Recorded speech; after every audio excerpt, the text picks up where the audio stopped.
listeners. Welcome to another episode of Romance Unraveled. This is your co host for this week, Jacob Bozen. We have our co host not with us, Jeremy. He had some flight issues, so it will just be me today. But today we have a new guest with us. His name is Brian Gross. He was actually someone who submitted to come on to the show. I have like probably 20 of those right now that I'm getting through. So that's exciting. But yeah, I don't know him personally, so I'll let him introduce himself. Hi, my name is Brian Gross. I'm a publicist here in Southern California. Been in the entertainment industry my entire career. And yeah, born and raised in Los Angeles. And, very excited to share my story. It was fun to sort of recollect and figure out, wow, what's a good, interesting story. And I had a few, but one certainly stood out. Yes, yeah, I you sent me about three, I think, and this is the one I chose.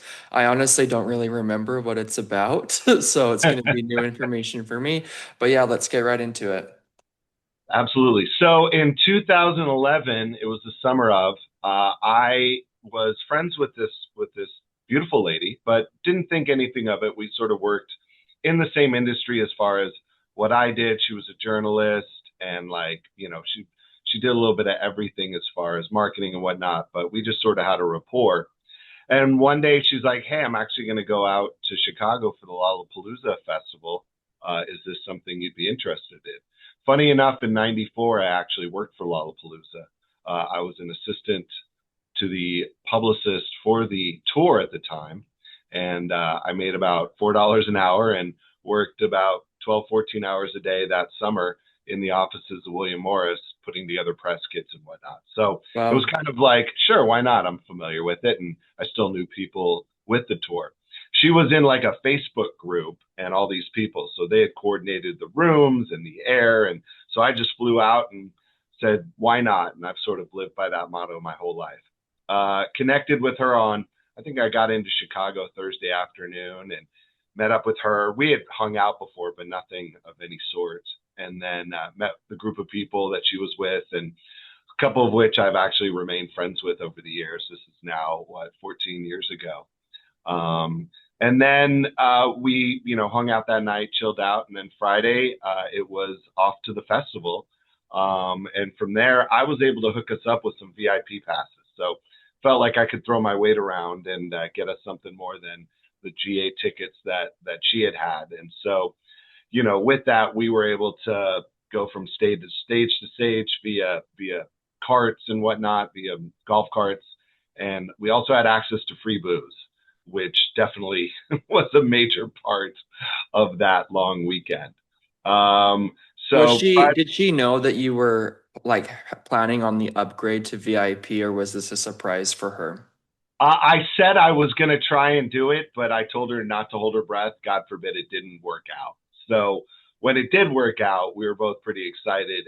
And I think a couple people in the group had that, but most of them had like the GA stuff. I mean, the funny part is looking back, I don't even remember if we hung out with anyone in that group ever again during that weekend. It's one of these things where when you get lost at a festival of that size, you might reconvene at some point, but cell service back then and whatnot, you just sort of lose people. So we had the VIP access and we just sort of ran with it. And so the big day though was Saturday, because this was one of the longest days and experiences I've certainly had, because we literally started at Ditka's restaurant, like it was a bar and grill. Anyone in Chicago knows. And our first drink was around 9 a.m. And I'll just say that my last drink was around 8 a.m. the following morning, walking out right before I walked out of a club walking out of a bar called the Liars Club in like southern part of Chicago. It was pretty wild. Oh wow, Uh, so you were really going all day long. we went hard, and I think both of us had no idea what we were in for in that regard. We just sort of went with it. So we started drinking, Bloody Marys at 9 a.m., had breakfast, and then worked our way out to the venue. Just saw music all day. I mean, saw the Deftones, that there's certain things I remember and certain things I don't. There's a lot of walking, there's a lot of drinking, there's a lot of music, but it was certainly an incredible experience. We actually did go back to the room to chill out for a minute because we were able to do so. We had passes that we could leave and come back, so that was nice. And then, well, everyone pretty much does, but we definitely took advantage of like, hey, the hotel's close by. Let's go walk. Let's get out of here for a minute. And Yeah. when you're around tens of thousands of people, it's pretty overwhelming. From there, we went and saw, I think Eminem performed that night, and then I was able to get passes. The Foo Fighters, who were playing the following night, did like a private, show at the Metro, and I made some calls and was able to get us tickets. So we kept going, saw the Foo Fighters, and then from there I texted a friend of mine, and he's like, "Hey, we're at this bar," because he had lived in Chicago before. Come on down. And before I know it, it was 4 a.m. and we're at the bar. They shut the doors and we hung out there and walked out literally to the sunrise. And it was kind of funny. I mean, the aspect was this was kind of like a first date. And our first date was a All day very long. all day long, starting Thursday evening, doing the Lollapalooza 3-day festival. By the time we got back to the room, we literally took a nap and we went for day 3 Sunday. And that day was an absolute fog for the both of us. I remember talking to someone in a band, but like I was 5 minutes behind in the conversation. I pretty much was just didn't have it together. Then the weather kicked in, and as you know, or if anyone knows with Chicago, you can go from sunny skies and a beautiful day to hurricane winds and rain in a matter of moments. And so we were sort of hiding in like an area down at the park, and I think we both got mud on us, and we were both just like, what are we doing? Like we had the most epic day and night the day before. Trying to top it or capture it on a third day was probably going to be a little bit too much. Well, yeah, it'd be exhausting as well. I mean, I have never in my life gone like all day drinking and then until the next morning at sunrise. Like that would, I could never. I don't know how you're able to do that, but that is crazy. I certainly couldn't do it now, and I certainly wouldn't try. And I consider it one of those moments in time where it was like it's sort of etched in memory and etched in stone and never to be tried nor repeated. Um, Yeah. it was literally going from seeing people that we knew, we met people. Obviously, we had the group that she was with. I knew people down there. So once it was just kept going and going, never mind, we saw all this amazing music and all these incredible bands. It was just one of those things where it just didn't stop, and you just kept going based on alcohol infused adrenaline for what it's worth. Yeah. So that part was, that's I think what kept us going. Sunday we saw part of the show. We did see the Foo Fighters, but it was pouring rain, and I think, and I hate to admit that we might have left during the set just because it was the craziest rainstorm, and everyone was standing in like a sea of mud, and so it was a pretty intense experience. To where when we got back at some point Sunday night to the hotel, washed off literally, and then like sat down to grab a bite. Like we were both just looking at each other, sort of in shock and awe of like, what did we just do for the last 72 hours, 96 hours? We both got a little emotional. It was just like a very overwhelming experience. And sure enough, I had a flight home to LA on Monday, and I think I saw her once or twice since, but that was pretty much it. Like it was just this massive experience together at this festival covering a long weekend. And that just sort of, for us, is one of those like if every now and then we'll say hi or connect, whether it's text or through one of the account, social media platforms, and say like, "Wow, do you remember this part or that part?" But literally started as like, "Hey, do you want to go to Lollapalooza?" Yeah, yeah, that's crazy. At any point during, I guess the entire like 3 day thing, were there like any points of like contention or conflict that arose? Funny you mentioned that because I think Sunday evening would have been that moment where all of a sudden she started crying, and I didn't know where the emotion was coming from, and I started to get teary eyed.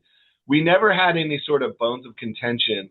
Sunday with the weather, it got challenging though because we were both exhausted, overwhelmed, hungover, and trying to deal with a weather that wasn't acting properly. So that certainly brought up a little bit of friction where it's like, I'm looking for cover. She's trying to figure out what she wants to do.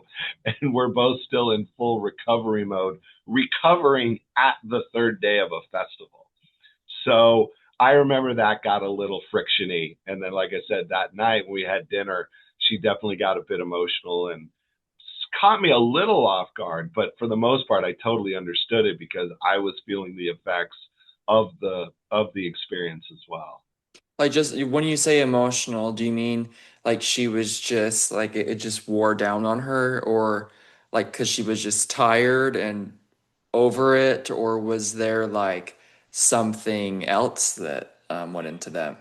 If there was something else, I was naive to it and wasn't sure. I mean, what we spoke of was just sort of the experience and just being overwhelmed by the entire experience. But certainly, I can't say whether or not there was more to it because I myself was sort of in a daze. So I just did my best to listen and just sit there and whatever I was eating, I think it was a hamburger and some fries, like just sort of eat and listen and try and help with whatever emotions were taking place because I know we both had a bit of emotions from the experience. Yeah, yeah, sounds like it. I, my end, like if I'm tired and I'm going through, I've never done a 3-day festival. I probably will never do one. That sounds terrible to me. I don't even care what the festival was for.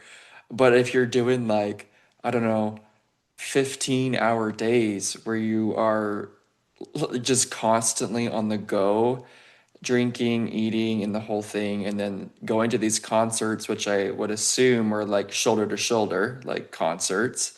Oh yeah. I wouldn't be able to take it either. Like that would be horrible for me. I don't like crowds like that.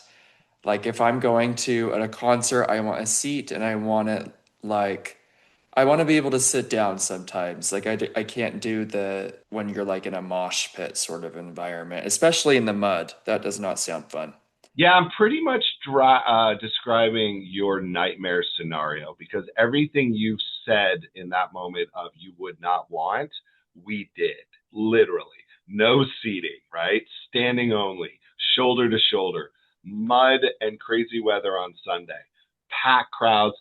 What was it? Coldplay was Friday night and Eminem was Saturday night. So you had massive, massive crowds of people, and Sunday night was the Foo Fighters. So you look at that lineup, it was pretty incredible.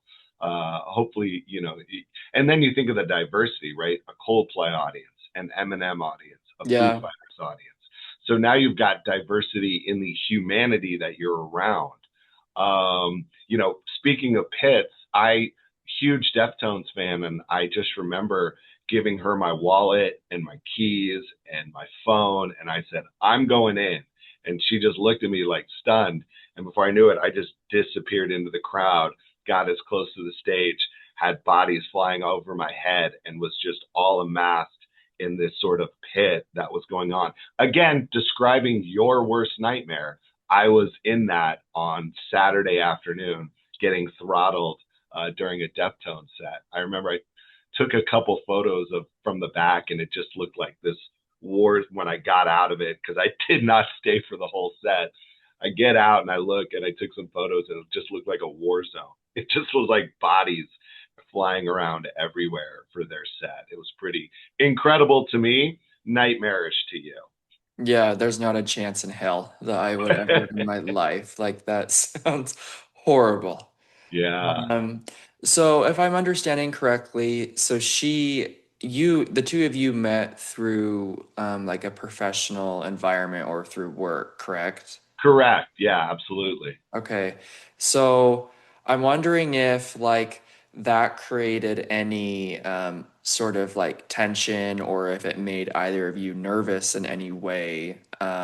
because I mean, today at least, it seems, at least from my perspective, a lot of people like to keep the professional, Yeah. and they don't tend to like date their coworkers. I don't know if you worked with her directly, but yeah, tell me a little bit about that. It was sort of indirect. There wasn't like I knew the company she worked for and people at the company, but there wasn't tension or any sort of thing in that regard. But that being said, it was literally like, hey, do you want to go to Lollapalooza? And me going, sure, why not? So there wasn't even a sort of thought to what else this could possibly be at the time of booking the trip and going for it. Yeah. Again, I was just sort of footloose and fancy free, not to age myself, but in that regard of like, wow, yeah, let's do this. Let's, tell me about these group of friends you're with. And like I said, I still remain friends with a few of them. And just go for it. So when the invite like that came in, it was like I looked at my schedule, I looked at my workload, I looked at everything and went, no, I can make this work. There's a little bit of YOLO here, and sort of went for it. So that wasn't really any sort of anything at that time. And even when we came back, I mean, she's very much a free spirited human being, of which she stayed at that company only so much longer and then sort of worked her way through different careers over her lifespan. So, and I sort of knew this about her and had a feeling to where it wasn't like she was just going to stay in a 9 to 5 and stay at this one place. She moved around the country, very much just lived her life in that regard. So I Yeah. just had a feeling that her free spirit, it was gonna just be like we were just gonna flow. Yeah, that makes sense. Okay. Well, from your perspective, like going into this from the very beginning, did you see it more as like a romantic interest or more as like a friend sort of thing? And if it was a friend sort of thing, did like the romantic interest develop during those 3 days? It's definitely started as a friend and turned romantic really quickly. Like things happened within like on that Friday. Like it was sort of like keyed off to where we went, hey, do you want to go back to the room and hang out for a bit? And we did. And to leave details aside, we sort of hung out in that manner. And it was like, okay, there's something here. All right, let's see where this goes. But the thing was, the rest of the weekend was such a whirlwind, and we literally didn't sleep. So we were running around. So after that sort of Friday afternoon hangout, it just took off from there. The other funny aspect was we were sharing a room with someone. So um, the only Okay, yeah, that that could be difficult. Yeah. yeah, that played into it where it was like we had to figure out when we would have free time to actually enjoy each other's company, and so we did that in as the weekend went. But that was Friday afternoon, and then like I said, the rest of the weekend was just manic and just wild. As That, far as yeah. Yeah, I the can I can kind of speak to that a little bit. So about, I don't know, maybe in 2021, I went to Mexico with one of my best friends here, and we shared a room as well. And while I was at this resort, I had met this guy that I liked, and he had liked me. And I remember my best friend saying to me in our room, "That is your bed." And this is my bed. Do not touch my bed, whatever you do. So I can just imagine like the dynamic, because I've experienced, I guess, the same thing as well in that regard. Oh, I've had that experience over the years and definitely much younger, but I remember staying with someone, right? Someone I was dating, and we were sharing a room with her best friend, and it was, the two bed scenario. And it was literally like, if you're going to do something, you do it as quietly as you can, right? With like the most minimal movement in the morning, hoping that person is so sound asleep they won't hear anything. But there is something fun about that. There is an excitement. It's almost like a public activity in that regard. Yeah, yeah, kind of risky in a way. Oh, thousand That percent. So that's still for me though, like I could never with somebody else like in another bed next to me. Like, I don't know. I just because I try to put myself in their perspective and I would just and I have been in these situations before where I have been the other person and I'm just like, are you guys serious? Like, hello, like I'm right here. Again, opposite of you. I've done it. I have been the other two. I remember a bachelor party weekend where 10 guys in a room. This was so funny. 10 guys in a room. We all have sleeping bags. We're all broke, right? One of the guys getting married. We're in Vegas. We had moved the beds aside, whatever.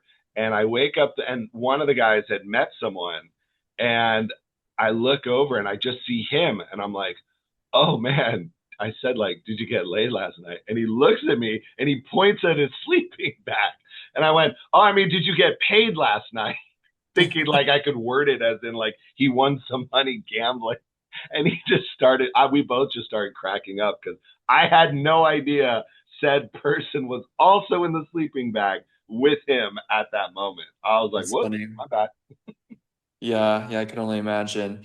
Yeah, so I guess to take it back to the story, so I want to hear like more details about how this all ended. So went through the whole thing, you're exhausted by the end of the 3 days, and so she gets emotional, I guess you do as well. When it all came like to the end, what was that dynamic? And I think you said that you never really talked to her again. We Yeah. spoke, but we never made, if we made plans, we might have had like a dinner later on. I mean, the thing I just remember is we both passed out Sunday night. I had a flight Monday morning and I just, said goodbye, went to the airport and came home and, you know, did another day of probably recovery and just went back to the work grind. It really, the end doesn't really have sort of this like massive sort of story. It just sort of, I think we both passed out and slept really well and woke up and she might have still been asleep because I usually take early morning flights and we just said goodbye. Um, I just think the impact of the experience, the just insanity of what we did over 3 days and just everything that had happened just led to a sort of like almost like a fist bump, almost like, wow, good job. Look what we did. This will be forever in our memory banks. And we just sort of moved on. And it's one of those things where, like I said, such a free spirit.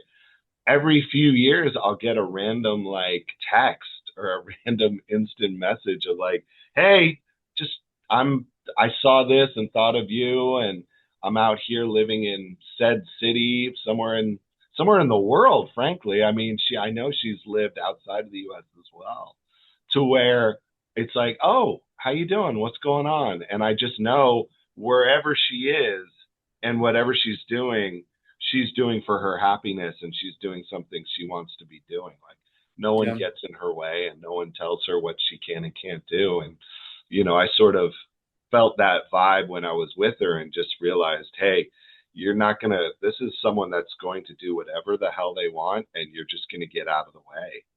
So it was not as the goodbye wasn't anything more than like I'm heading back home, and I know she was living in LA at the time, but I believe she stayed a day or so after I did, and and that's how it sort of ended in that regard.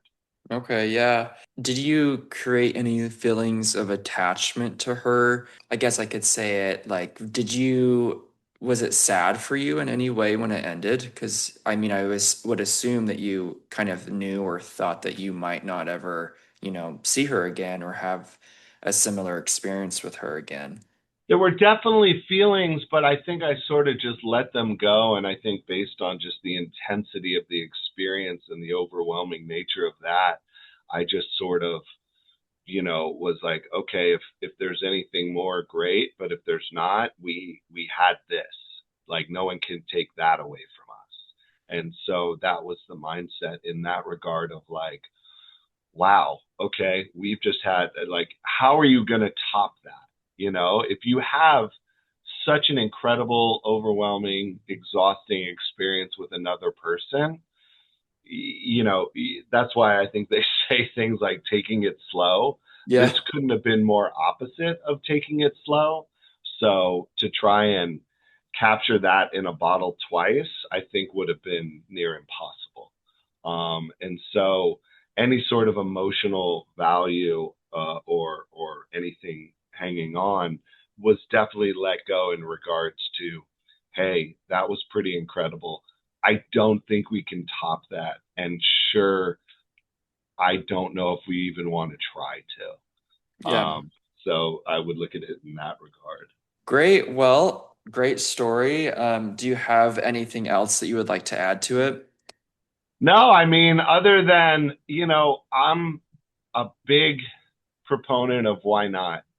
I still have the wristband from from that weekend, and obviously there's photos and whatnot. Certainly, cell phone cameras weren't what they are, so the photos were shot digitally, and there's only a few. But it's one of those things where I always love telling stories of my life experiences and what I've done, and I've always just been a believer of if when in doubt, go for it. Because what do you have to lose, you know? And I think just dealing with people, being a publicist, I deal with people on an hourly basis. I'm constantly dealing with people in all aspects of life. And so meeting people and experiences with people, I think, are so vital, so necessary. And whether they grow into romantic interests or whatnot, you just sort of let it go and see what happens in that regard. Yeah. Yeah, that makes sense. I think that's good advice. Great. Well, thanks for coming on and telling your story, Brian. For our listeners, as always, make sure you subscribe and save or stream it anywhere you can get your podcasts. And make sure you follow us on social media as well. It's Romance Unraveled on Facebook, Instagram, and TikTok. And if you have a story you would like to share, like Brian just did, you can submit to me directly on our link tree, or you can message me on one of the social media platforms. Until next time.